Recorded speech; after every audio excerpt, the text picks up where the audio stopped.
Hello friends, welcome back to this channel. दोस्तों, इस video में हम लोग बात करने जा रहे हैं दीवान हाउसिंग फाइनेंस लिमिटेड के लिए एक अपडेट है। दोस्तों, आप लोगों के साथ डिस्कस करूंगा, लेकिन अपनी बातचीत को आगे कंटिन्यू करूं उससे पहले आपसे दो रिक्वेस्ट करना ज़रूरी समझता हूं। पहली रिक्वेस्ट कि अगर आप इस चैनल को फर्स्ट टाइम देख रहे हैं, सब्सक्राइब कर लीजिए और बेल आइकन को ज़रूर से हिट करिएगा ताकि आपको किसी भी वीडियो की नोटिफिकेशन मिस ना हो।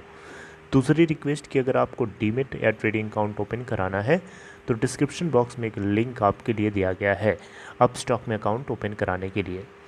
दोस्तों, दीवान हाउसिंग फाइनेंस लिमिटेड को लेकर के एक लेटेस्ट अपडेट ये आ रही है कि national company law appellate tribunal NCLAT जो फिक्स्ड डिपॉजिट होल्डर्स हैं, इन्होंने एक अपील फाइल किया था दीवान हाउसिंग फाइनेंस लिमिटेड के रेजोल्यूशन केस को लेकर के। तो NCLAT जो है एफडी होल्डर्स के इस पिटीशन को सुनने के लिए तैयार हो गया, जो कि नेक्स्ट डेट जो है हियरिंग की रखी गई है सितंबर 16। हम लोग जुलाई में चल रहे हैं, जुलाई के बाद अगस्त, उसके बाद सितंबर 16, काफ़ी दिन है अभी। लेकिन चलो खैर, NCLAT ने केस को सुनने के लिए कम से कम राजी तो हो गया, क्योंकि अभी इससे पहले आपको मैंने बताया था कि 63 मून्स एंड टेक्नोलॉजी ने, जो कि मुंबई बेस्ड एक कंपनी है, इन्होंने अप्रोच किया था कि इस पूरे रेजोल्यूशन प्लान के ऊपर स्टे लगाया जाए, क्योंकि जो NCD होल्डर्स हैं उनकी वैल्यू को इरोड किया जा रहा है, उनकी वैल्यू को नहीं समझा जा रहा है। इसके चलते इन्होंने केस फाइल किया था, लेकिन रिजेक्शन हो गया, NCLAT ने सुनने से मना कर दिया था। तो दोस्तों, अभी एक्चुअली में पूरा केस क्या है मैं आपको जल्दी से समझाना चाहता हूँ। देखिए, national company law appellate tribunal को बेसिकली जो एफडी होल्डर्स हैं यानी फिक्स्ड डिपॉजिटर्स हैं, इन सभी लोगों ने मिल करके एक पिटीशन फाइल किया था। और इस पिटीशन में इन्होंने क्लेम किया था कि इनको पूरा का पूरा इनका अमाउंट चाहिए, यानी जिसने जितना जमा किया है उसका पूरा पूरा 100% उसको पूरा अमाउंट चाहिए। लेकिन यहाँ पे आपको बताना चाहूँगा, एफडी होल्डर्स को दीवान हाउसिंग फाइनेंस लिमिटेड की तरफ से जो ऑफ़र किया जा रहा था वो अमाउंट बताना चाहूँगा, और जो क्लेम अमाउंट है उसको भी मैं आपको बताऊँगा। दोनों में आप खुद देखिएगा कितना ज़्यादा डिफरेंस है। देखिए, जितने भी दीवान हाउसिंग फाइनेंस लिमिटेड के अंदर जितने भी एफडी होल्डर्स हैं, उन सभी का क्लेम है कि लगभग 5400 करोड़ रुपए उनका टोटल अमाउंट है इसमें जो फंसा हुआ है।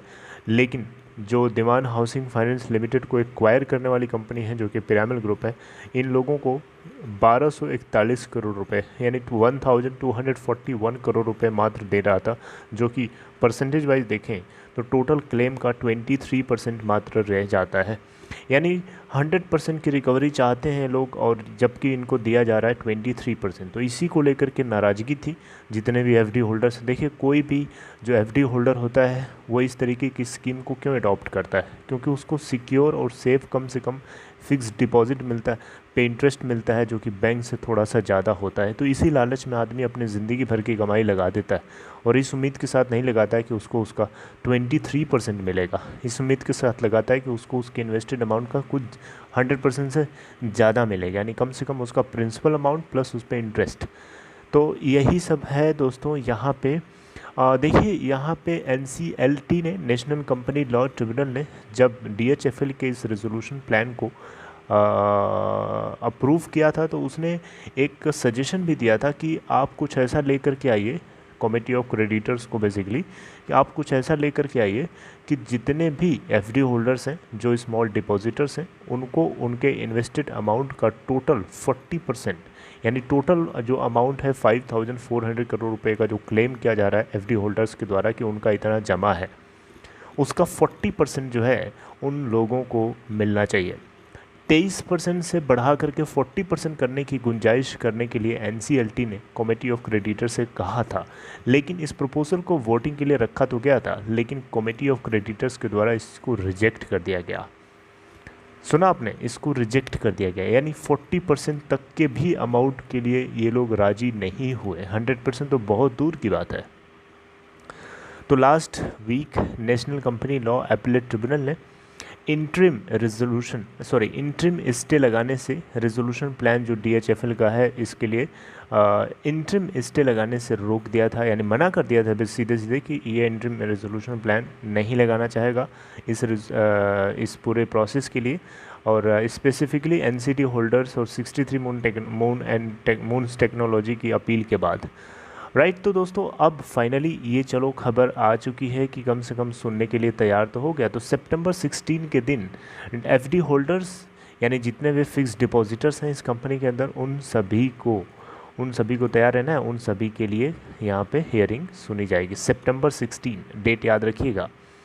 ओके, तो दोस्तों अब आप पूछेंगे कि आपको कितना मिलने वाला है। अगर आपको अभी भी नहीं समझ में आया तो मैं आपको मोटा मोटा बताना चाहूँगा। देखिए, आपको आपके इन्वेस्टेड अमाउंट का मात्र 23% मिलने के लिए यहाँ संभावना है, लेकिन आप सब जितने भी FD होल्डर्स हैं आप सभी लोगों की डिमांड है और होनी भी चाहिए 100% आपका अपना पूरा अमाउंट आपको मिलना चाहिए। आप सब लोग इसके लिए तैयार रहिए और सब लोग मिल करके पिटिशन करिए, सब लोग मिल करके ट्वीट करिए, प्रेशर बनाइए एडमिनिस्ट्रेशंस के ऊपर ताकि वो इस तरीके की हरकत ना करें। क्योंकि कोई भी इन्वेस्टर पूरी ज़िंदगी की कमाई मेहनत से कमाता है और उसको लगा देता है, इसलिए लगाता है कि उसको उसका इन्वेस्टेड अमाउंट का कुछ ज़्यादा मिलेगा, उल्टा सोच के लिए नहीं लगाता है। Okay, so this is all friends. I hope you like this information. If you like this, please give a big thumbs up for this video and take care.